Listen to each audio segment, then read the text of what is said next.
Hello friends, आप सभी को जय श्री राम। आज मैं आपके लिए एक छोटी सी स्टोरी लेके आई हूँ, कहानी कथा, जो कि शिव जी के ऊपर और माता पार्वती के ऊपर है। चलिए सुनते हैं ये कथा क्या है। एक दिन भगवान शिव शंकर भ्रमण के लिए जा रहे थे। तब माता पार्वती बोली, मैं भी साथ चलूँगी आपके। तब भोलेनाथ जी ने कहा, देवी आप मेरे साथ मत चलिए, आपको भूख और प्यास लग जाएगी।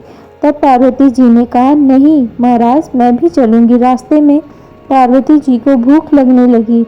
उन्होंने भोलेनाथ से कहा कि महादेव, मुझे खीर का भोग चाहिए। तब शिव शंकर भगवान बोले, मैंने तो आपसे पहले ही कहा था कि आप मत चलिए देवी।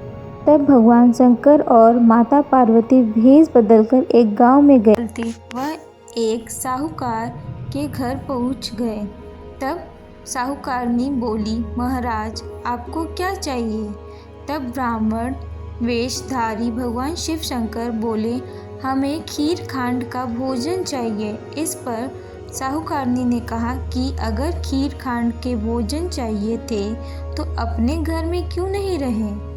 साहूकारनी का उत्तर सुनकर वह दोनों आगे चल दिए। फिर उन्हें एक बुढ़िया मिली और बोली, आओ महाराज बैठो, आपको क्या चाहिए?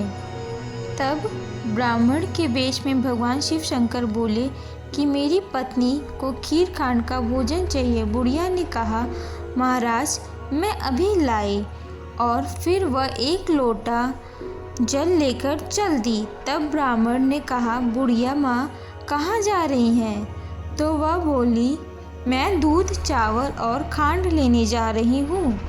तब ब्राह्मण जी बोले, जाइए बुढ़िया माँ, अपने घर में देखिए, दूध के टोकने भरे हुए और चावल की परात भरी है और खांड की बोरी भी है। और फिर बुढ़िया घर के अंदर गई और उसने देखा कि दूध, चावल और खांड सब कुछ है। और फिर उसने खुशी खुशी खीर बनाई और भगवान शिव शंकर और माता पार्वती को दी।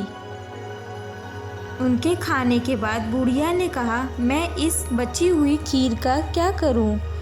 मेरा तो कोई भी नहीं है। तब ब्राह्मण बोले, बुढ़िया माँ आंखें बंद करो।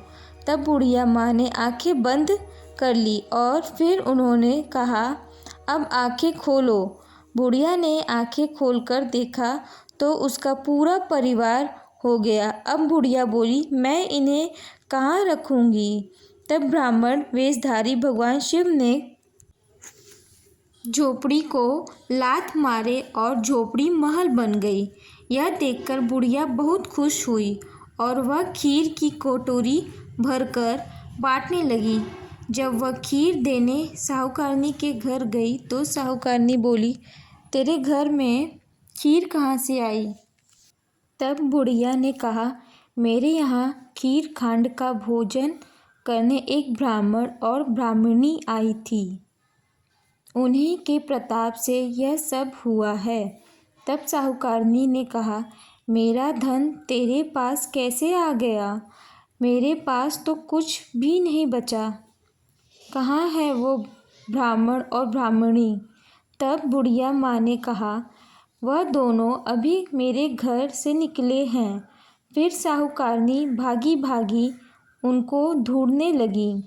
फिर रास्ते में उसने उन दोनों ब्राह्मण और ब्राह्मणी को देखा और बोली, मोड़ा मोरी ठहरियो, मेरा धन उस बुढ़िया को क्यों दे गए? तब ब्राह्मण वेशधारी महादेव ने कहा, तूने ना करी तो तेरे ना हो गई, और उसने हाँ करी तो उसके यहाँ हाँ हो गई। मैंने तो ना तेरा उठाया और ना किसी को दिया। फिर साहूकारनी ने ब्राह्मण और ब्राह्मणी के पैर पकड़ लिए और बोली, महाराज मेरी गलती माफ़ करो, मुझे कुछ तो दे दो। साहूकारनी के इतना कहते ही ब्राह्मण और ब्राह्मणी बने हुए भगवान शिव और माता पार्वती अपने असली वेश में आ गए। तेरे घी लड़ी में घी रहेगा और तेलड़ी में तेल रहेगा, काम तेरा रुके ना और धन तेरा जुड़े ना, इतना कहकर भगवान भोलेनाथ और माता पार्वती अंत ध्यान हो गए। हे शिव शंकर और माता पार्वती, जैसे आपने बुढ़िया माँ पर कृपा की वैसे ही हम सब पर अपनी कृपा बनाए रखना। अगर आपको मेरी ये वीडियो पसंद आई हो तो please like share and subscribe ज़रूर कीजिएगा और ऐसी वीडियोस के लिए कमेंट कीजिए ताकि मैं और अच्छी अच्छी वीडियोस कथा आपके लिए लेकर आऊँ। प्लीज़ मेरे चैनल को सब्सक्राइब कीजिएगा। शिवानी पांडे 6121। धन्यवाद। जय श्री राम।